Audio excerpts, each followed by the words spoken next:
everyone. Thank you so much for coming to Enhancing Engagement and Immersion, the promise of Ready Player One. My name is Stephanie Schietta. I produce events for CoinMarketCap, and prior to CoinMarketCap, I was at CoinDesk as the head of Web3 content for their consensus team.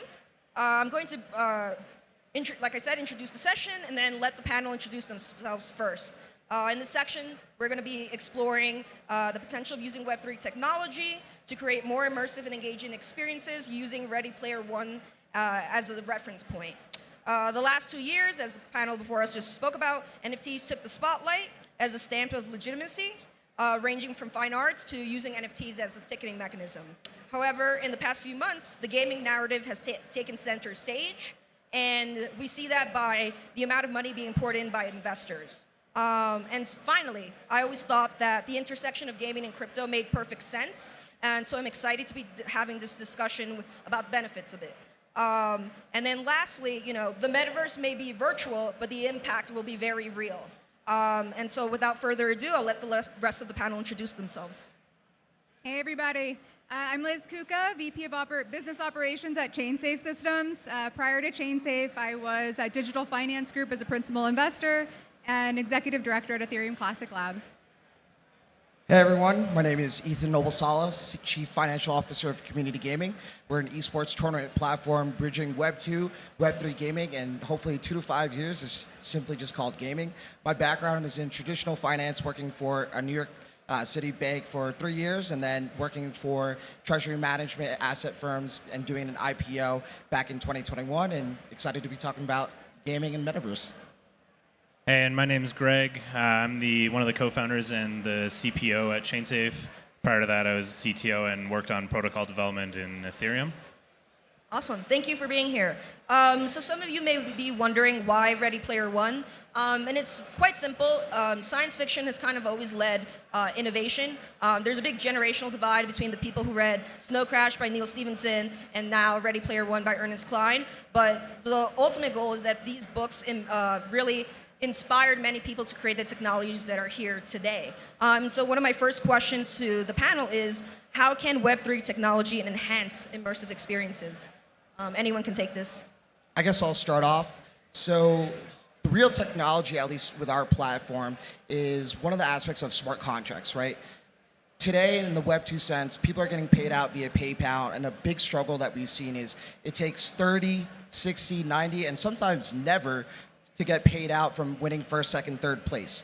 With our tournament platform and using smart contracts, like the actual technology behind it, as soon as that tournament's over, people are getting paid USDC directly right into their wallets as soon as the tournament is ended. So really trying to streamline that processing payment point of view for gamers that are competing in tournaments. And they're playing in games like Super Smash Bros, EV.io, any other game from both the Web 2 side as well as Web 3. So really trying to bridge that communication together. Anyone else want to take that on before we move on? Okay. So for those that have read the book, right, how does the concept of Oasis relate to blockchain technology, right? And just to give a background, Oasis is the big immersive world in Ready Player One, and in it you can use haptic. In the outside world, you use the haptic gloves, right? And then inside world, you can use coins, you have digital assets, and that improves your standing in the game, which affects real life. So curious if anyone's take on that. Yeah. So my understanding of Oasis is this idea that it's like a blank canvas. Would you describe it that way? Yeah. Okay. Just level setting. So if we think of blockchain similarly as like a blank canvas, I'm going to take a boring perspective, which is that it's like the governance of gaming. So if you take a step back and look at Web 2 gaming today, and you were going to rebuild it, what would you do differently? And so what I would do differently, as somebody who's played games and spent a lot of money on games, is when I'm playing, I've spent $100, $200, whatever it is. Why can't I take my assets with me? Why can't I take the skins, the weapons, the whatever, the vehicles, and put them on my phone and my wallet and take it to the next game thereafter? Why do I have to rent when I play a game? Why do I have to license when I play a game? And so hopefully we get to a point in this conversation where we can talk about IP and how IP has been a real disservice, in my opinion, to anything in the digital space. And this is where I think blockchain is really important. Yeah, and to really add on that, I myself, I was a big League of Legends player back in, 2000, 2009, 2010. I think I probably spent over $1,000 in that game alone, and kind of like understanding that you're in a locked market and just using digital assets as a way to kind of free up in terms of the inventory, transferring different games, different funds. And another use case that we've are touching on, and just in general is, say you're playing in a tournament similar to Reddit Gold, right? People use Reddit Gold as a stamp of approval or a stamp of, hey, like this is something noteworthy, where we want to create a space, and hey, if I come first place in 100 tournaments, creating like an NFT in some space, both on our website, but as well as in different areas, just in general, to kind of showcase a lot of that achievement that gamers specifically work very hard on. Okay. Greg, this one's for you. What are some of the technical considerations of implementation blockchain solutions in gaming? Yeah. Let's like do a timeline of like build of like a user interaction, right? So like the onboarding obviously is like the biggest one. I don't think we can win any sort of market share, any win if we do traditional onboarding. This is like pretty normal stuff, but I think we have to stick to like social login. One of the like more challenging one is when it comes to the type of game that you want to build and whether or not we can actually do this on chain efficiently. An FPS game that we're traditionally used to requires a lot of like server communication between.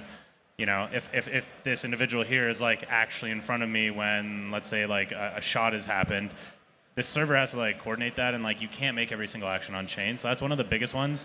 The other one, honestly, is like actually how you design your game economy. And we saw in 2022 how play to earn is not how you want to do that. So from like how you use the technology, like those are probably like the big three. I mean, I could trail on for okay. a while. And then to follow up on that, what are ethical considerations you have to take as you're building blockchain games?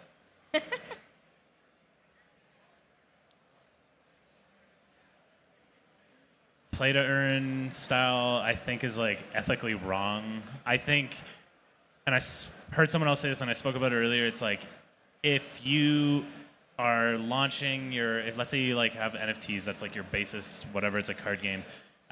If you're using that purely an acquisition model, it's just like morally wrong because you're never going to keep anybody. You're just going to force speculation in your game, and then you're going to remove the actual like desire to play. Versus like having a retention model where it's like the reason why people are buying these NFTs or skins or whatever it is because like it helps them like it helps them advance within the actual gameplay and make the gameplay more enjoyable, so on and so forth. Morally, you have to remove speculation. So you have to like have a lot of careful thought around economics of game design. And I could probably add a little bit on that. I'm from a non-technical background, so talking about gaming, the ethics just in general, I think a lot of it is also misinformation or empty promises from different products or assets or NFTs, whatever it may be from a gaming perspective.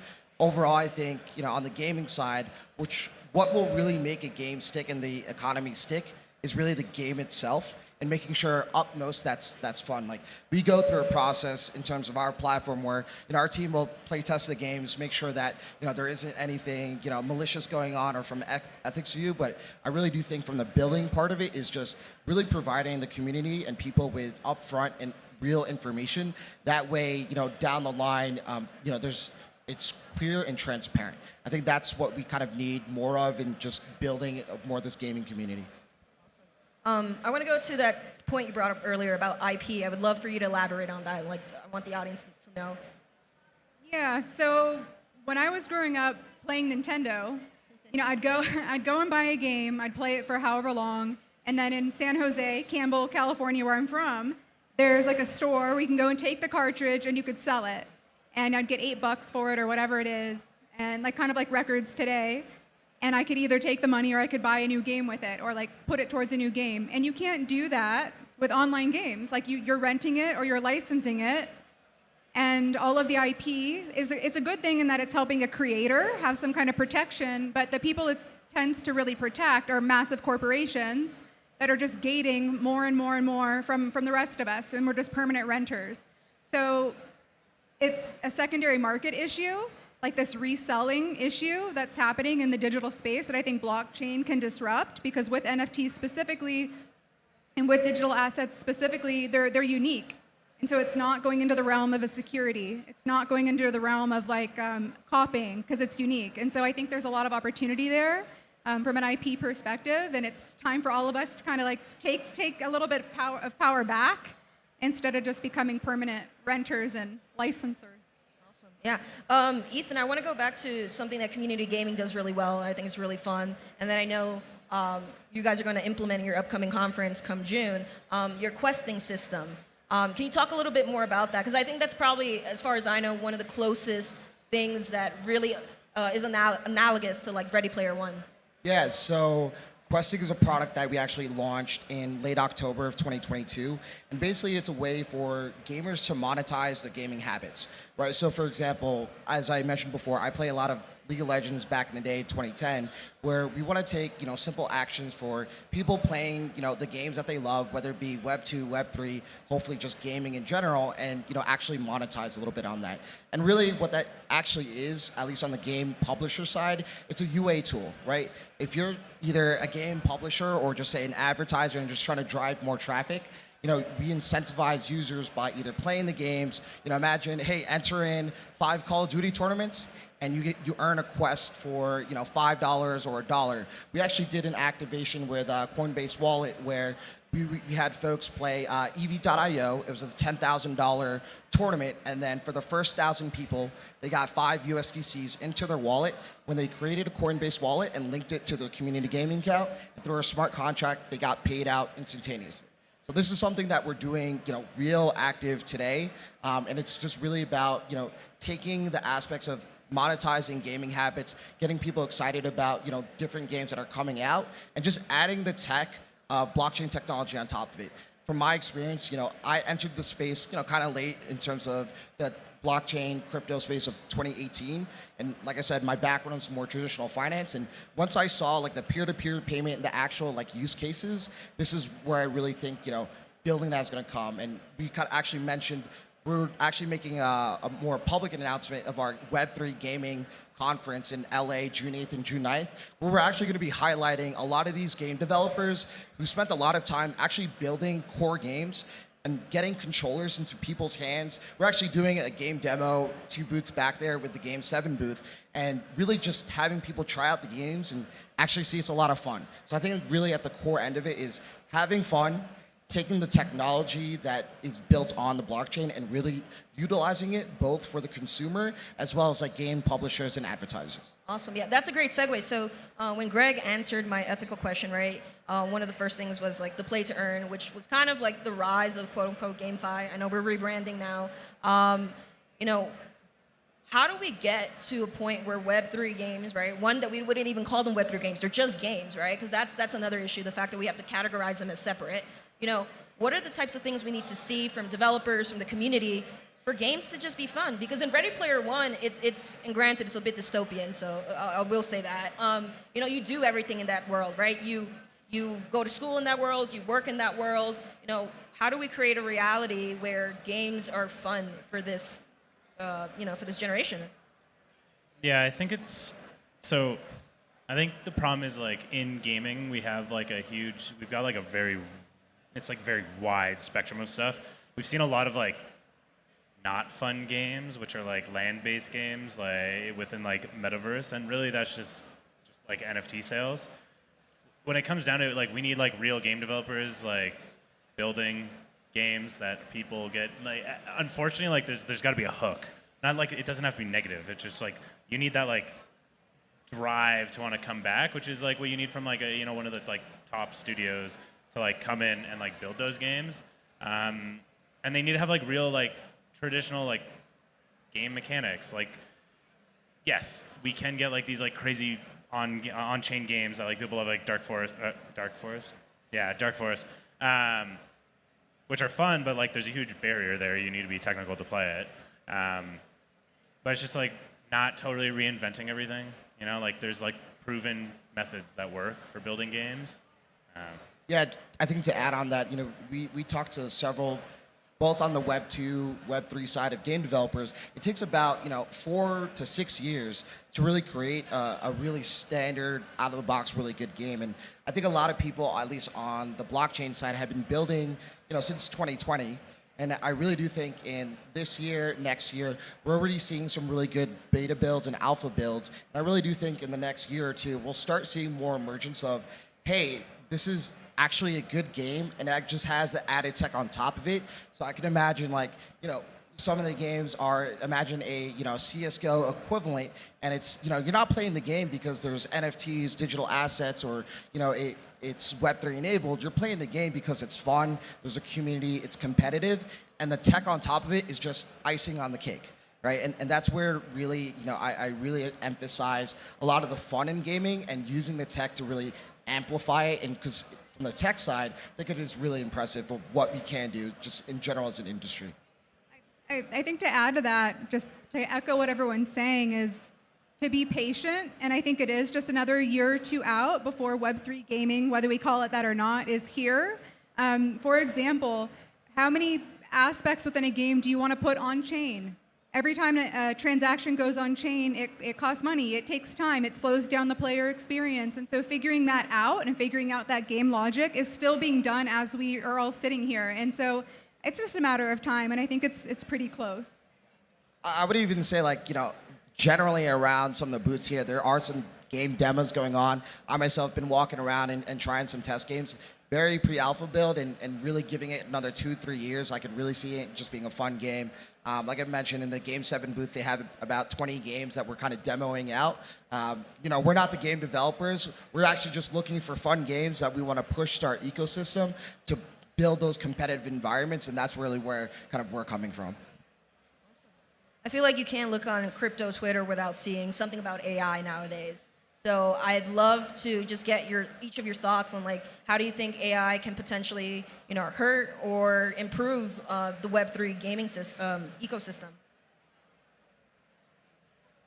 I have my personal take on AI. I think it's very helpful in some cases, but in the preference of subjectivity, right, where I find a certain game really fun, that may not work for the broad basis or for my other peers. But in some other objective aspects of building a game, that's where I could potentially see AI helping out. But I personally don't, utilize AI from a subjectivity point of view of, what looks cool, what is fun, but more on the structural side of, hey, we were mentioning, gas fees and transactions, maybe how to optimize certain things from a tech side. But in terms of the subjectivity of making it fun, that's where probably I would remove AI and use AI to actually build itself. Philosophically speaking, I think the biggest problem will be within respect to on-chain games, and the only way it can really impact, I think, is in on-chain games. And the reason I say that, you have to have a philosophical question of, is it cheating to use AI to be better than somebody in an on-chain perspective because you just don't know who they are and you don't have an account, right? If you put a bot up on chess.com and you go and play people, there's relatively, I'm pretty sure they run a cheat engine there to know that you're probably not a grandmaster.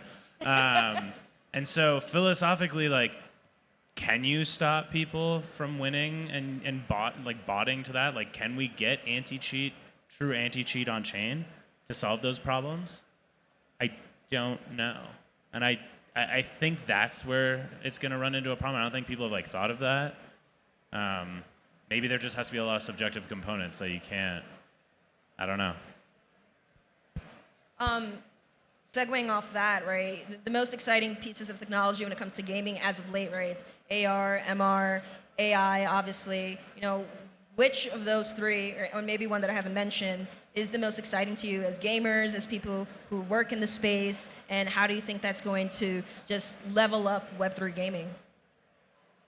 I'm fairly excited about Metaverse. I tried Decentraland. It's pretty much the only one that I've spent any time in. I think it has potential. I think it's interesting and fun. It reminds me of it's like a rebranded, reinvented concept that we all had before, where you could see a bunch of different games in one setting and play and actually see real people while you're playing with their characters. So I think it's interesting to bring the real world to the digital worlds and like just kind of refresh it. So I find it fun. I mean, I like it. It's still a little bit glitchy.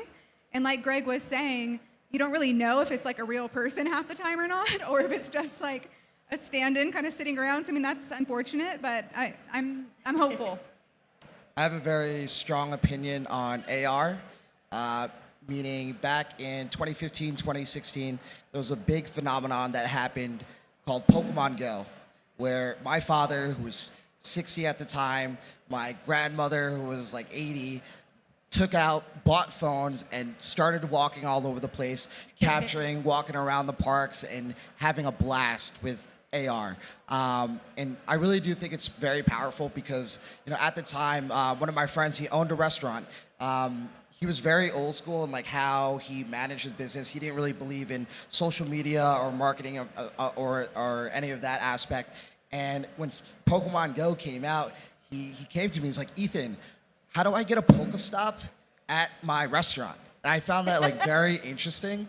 So from an AR perspective, I do think, driving in-person, habits, both from a virtual space as well as in-person, is going to be very important. And I think the tech is getting there.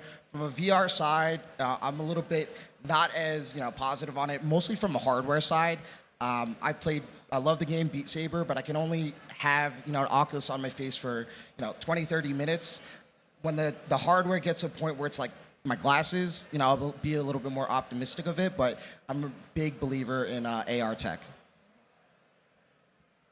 All right, I'll be the contrarian. I'm short, like open worlds and stuff like that. I haven't seen anything like valuable being driven from there. I think the general concept is really cool. Don't get me wrong, but I haven't seen anybody drive any like good value, and I'm kind of short the experience there. When it's too abstract, it needs to be focused. When you have like a tailored experience, and right now it's just like go buy land in this finite world that's not finite, and you can fork. VR. If we're talking about like true gaming, like video games, then yeah, VR is like I think not quite there just because of the boundaries that are required. But if we talk about like VR in terms of like people use Unity for like you can use VR Unity for like shopping, right? So you can have like so that's there. Like Meta Worlds makes sense for their curated experience.